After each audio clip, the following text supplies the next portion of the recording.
What's up, ladies and gentlemen? Hot Takes with Matt and Hot Sauce is back. Calvin, how are you doing today, sir? Man, I'm blessed, man. How you doing, baby? Doing good? Good to see you. I'm doing great. Schedule staying busy, but I like it that way versus it being the other way around where you're not that busy. I know you got a busy schedule, staying busy in the gym. Got to, baby. You know what I'm saying? Stay in the gym, man. Yeah, you stay ready, never have to what? Get ready.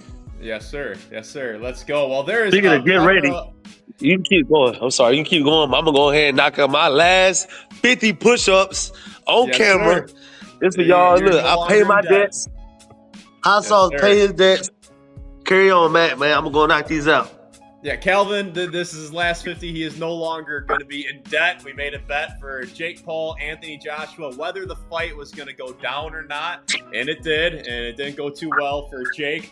But and we're going to talk about Jake Paul in this video. We're the roadmap for this episode. We're going to go Mario Barrios versus Ryan Garcia. We're going to talk about Floyd Mayweather, Manny Pacquiao. The unk off is official, and then Jake Paul had a second jaw surgery. And then we're going to break down what does that mean for him moving forward. But Calvin is officially out of debt. Congratulations, Calvin. Let's get right Pay my into dues. Ryan Garcia, Mario Barrios happened Saturday night. What was your reaction to the fight? Shocked. You know what I mean?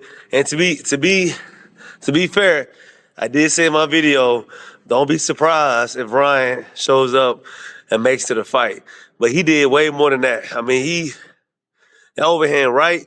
I just don't understand, man. I don't understand how these fighters keep giving to these big platforms, get hit with the same shot over and over and over again. Man, how you get hit? And I know keep your hand back here. You know what I mean? Like, sheesh. And the first 27 seconds of the first round, oh Yeah, that's my. You know what I crazy. mean? I like how Garcia told his ex trainer Joe Goosen, like, this is personal now. I thought we were his family because Joe Goosen decided to train Mario Barrios for this fight. So he was like, I thought we were his family. Okay, I see how it is. Don't worry about it. Well, he showed him, definitely showed him. That fight was Yeah. entertaining, man. He couldn't get him out of there. And then it's interesting because it's his first fight, or he moved up to 147 to fight Barrios for his title. He looked really good, man. What you think? I think he looks better when he has a little weight on him. I think 147 is a good weight. When he lost the tank, he was extremely drained. So I think Ryan Yeah, Garcia, and I know the Ostracine against Devin Haney and the shady circumstances around that fight, whatever it was. But when he has a little muscle on him, a little meat on his bones, I think that's when he's at his best. He has more power. And I thought he looked fantastic against Barrios. And a lot of people yeah, kind of discrediting Garcia, saying, "Oh, Barrios just wasn't that good." I really loved how Garcia was he was locked in. Like he had that yeah. look in his eyes. It was no games. He was he looked fantastic. His hands looked super quick. He was powerful, and I'll give Barrios credit for making it the distance. Right, knocked down within the first 30 seconds. I thought Garcia was going to get him out of there for sure. Hit him with a lot of hard Yeah, shots. yeah, But yeah, I he think did. Garcia looked really, really good, and I want to see him fight Shakur next. What do you think about that fight, and who do you think would I, win that? I think that's gonna be a really good fight. I do know for sure that Shakur is not gonna be there to get hit like Mario Barrios was. I know Shakur has a pretty good jab and understanding of distance, so he'll be a lot harder to hit. But I think this fight needs to get made, man. They both said David Haney and Shakur and myself both thought the same thing after that first round. After he landed that right hand, I was like, he on that shit again, man. He back on that shit again, man. He looks strong, man. He look good, especially going and doing that at 147. That's a big deal.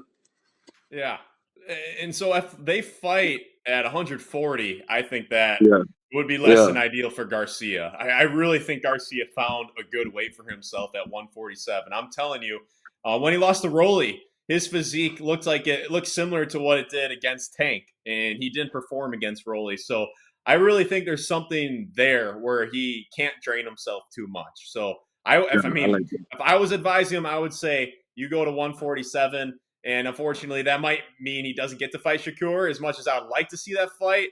For if it's at 140, I think Shakur is definitely going to win. I just love massive fights. I would like to see that, but at the same time, if I'm advising Ryan Garcia, I'm saying I wouldn't fight him at 140. I would Yeah, focus on the 147 division. So That's real. I agree with that. Or make Shakur come up to you, but I don't know if that will happen. He might. He went up to fight Teofimo Lopez at 140, but I don't know. We'll see. Yeah. So next one, Floyd Mayweather, Manny Pacquiao. We've been talking about this one for a while. The Unkoff. I love this matchup. I think it's gonna be a lot of fun because you have two guys.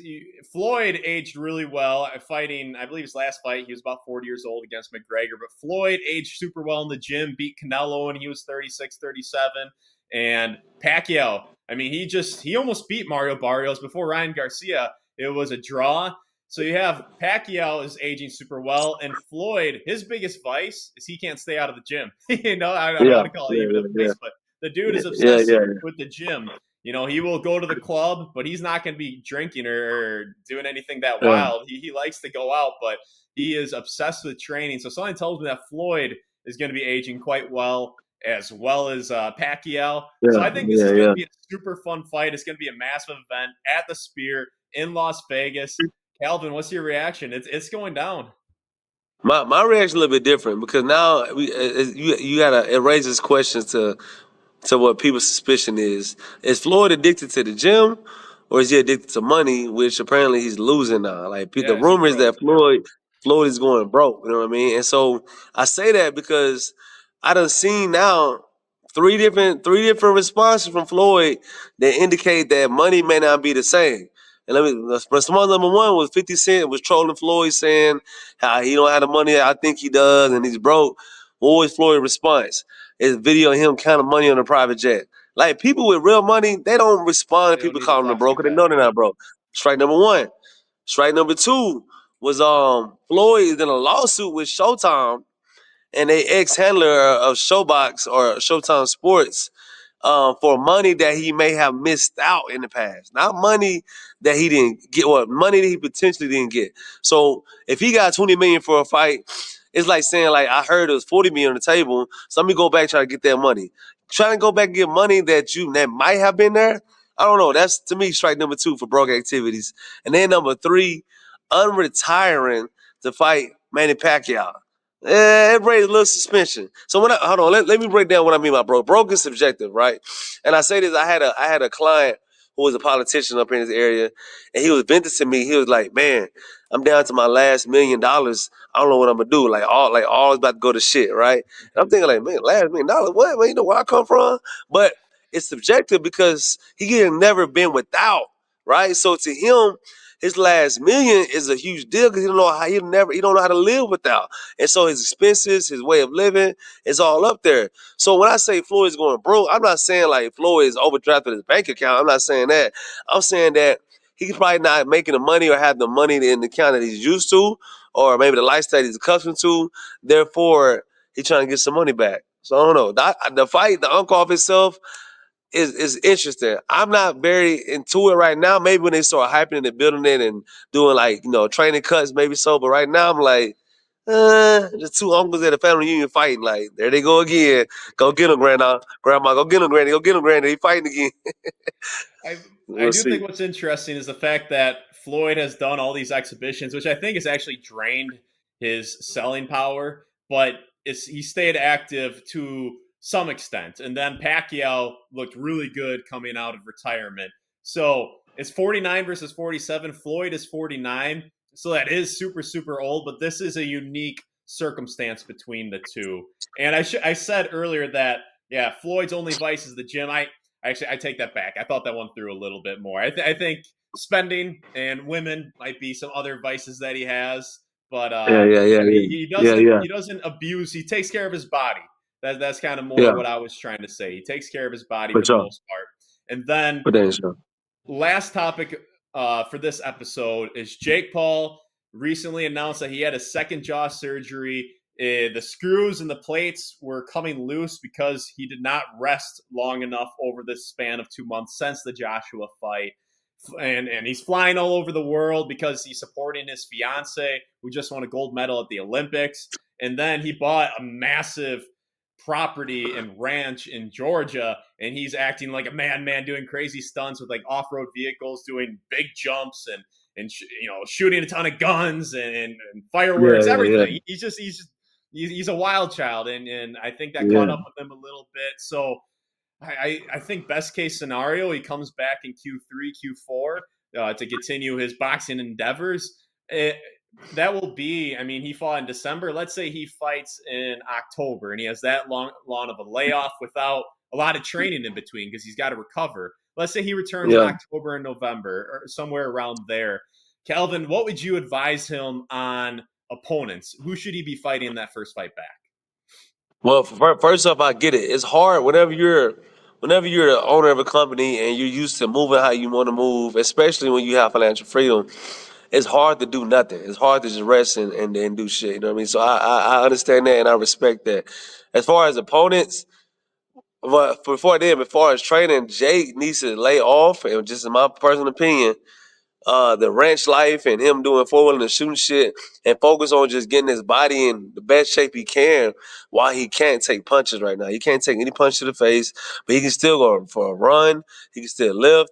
He can still bike. He can still maybe do hit bags, hit pads. Just stay active, stay in the gym.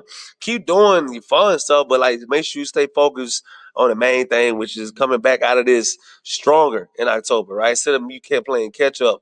As far as opponents, I personally think he should go back to cruiserweight division and have a touch-up fight.